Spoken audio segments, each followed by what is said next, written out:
Okay, the group of death has proven to be the group of death, and unfortunately it's Hungary who can't get out of the group, which was expected at the start of the tournament, but the way they played against Germany and the way they played against France, and they were unlucky against Portugal to lose 3-0, I think that was an unfair scoreline. It proves how crucial those 3 goals for Portugal were in that first game. I watched the Portugal-France game. It's finished 2-2, 3 penalties in this game, 4 VAR decisions in this game. The Hungary-Germany game, Hungary were leading 1-0 and then 2-1. And for the second Hungarian goal, I don't know what Manuel Neuer is doing. They've just equalised. They switch off from the kick-off and just watch the highlights of that game if you can, wherever you are in the world. Manuel Neuer, I don't know what he's doing, but he's read the Rene Higuita goalkeeping handbook. Be amazing for periods and then do something mental. But it was, as you were, at the start of play was the final group standings at the end of play. Hungary, really good value for money in this tournament. It's a shame that obviously they're not progressing. Germany, very lucky to progress to the second round. They limped through. That game against France, they were poor. They got 2 lucky own goals in the game against Portugal, which again have proved crucial. And they got lucky against Hungary because the result in the Portugal-France game goes in their favour. And results in other groups have gone in their favour as well as, best third place teams going through and all that. Let's focus on the Portugal-France game, but I do suggest anyone out there watch the highlights of the Hungary-Germany game. Unlike in Hungary, but it's tournament football. And the way this group stage now works in the Euros, I'm still not sold on how they calculate the 4 best teams going through who have finished third place. So, slow burner to begin with. France looking a little bit flat. Portugal looking a bit lively, and when the first penalty comes, Portugal are the better side at this point. They're playing better. France just don't look at the races. They've already qualified, and they could have finished third in this group. That's how they were taking it. They could finish first, second, or third. They'd already qualified. They was playing like a team that knew they were through to the next round and didn't care who they were playing in the next round. Hugo Lloris mistimes his jump slightly. Goes to the ball with one arm, not 2, which, as a goalkeeper when I was playing at school level, you always go with 2 hands, never one. Gets the timing of his punch wrong and actually properly clatters Danilo, and I think it's the way he goes for the ball, leading with his forearm, not with a straight arm. If he's got his arm like that with his fist, so I would think it wouldn't be a penalty. He leads like that, and he clears out the player before he gets contact on the ball, and he's beaten to the ball. He gets a yellow card. France picked up some silly yellow cards in this game.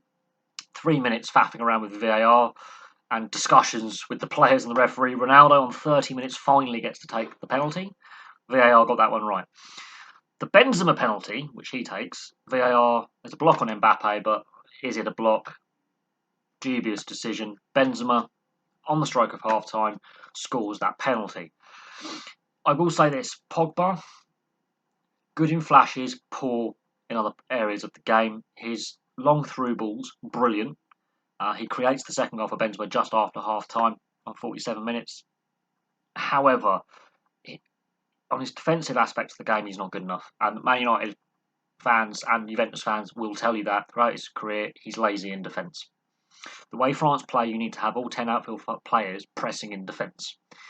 And there were times where he's not even jogging, he's walking in midfield when the other midfielders, Griezmann especially, and Tolisso, are busting a gut to shut down the Portuguese attacks. And that is just a head-scratcher. He wasn't at his best, he was good in flashes. So when Benzema's put through, it's waved offside, goes to VAR, correct decision, it's onside, it's a brilliant finish as well. It's a brilliant finish past Rui Patricio in off the post. Then we get the second Ronaldo penalty, and there is a handball by the young defender. And VAR gets that one right. So 3 out of 4, I think VAR have got right. That's 75% success rate. People complain about VAR. It's been very good at this tournament. Ronaldo slots that. So he's got 2 goals on the night. Benzema's got 2 goals on the night. And now suddenly the game's come to life. The game has come to life. We're hearing the score coming in from the Hungary game. At this point, it's just gone 1-1 and then 2-1. Germany leave it late to get out of trouble in that game. They don't look good. The Germans have not looked good at this tournament.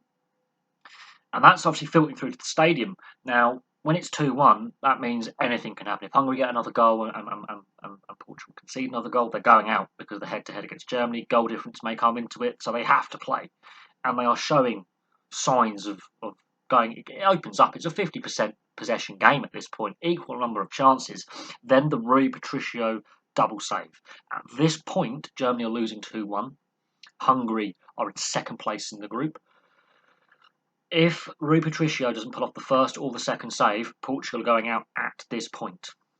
That is how crucial that double save was. And as a goalkeeper at school level, I will tell you now, that, I think for me, is the moment of the tournament so far. How crucial that double save is, and that is a world-class double save. If you haven't seen it, the Pogba, he saves from Pogba, pushes it onto the corner of the post and the bar, and then Griezmann picks up the rebound. Patricio's always back on his feet. Griezmann, that's a fair whack as well, with the paces coming out, and he pushes it clear of danger. That is a brilliant double save by Rui Patricio. World-class goalkeeper, world-class double save. And that's on 66 minutes.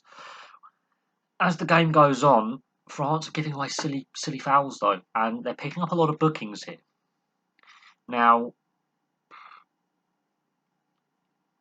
I'm not... And France still don't look like they've got it clicking yet.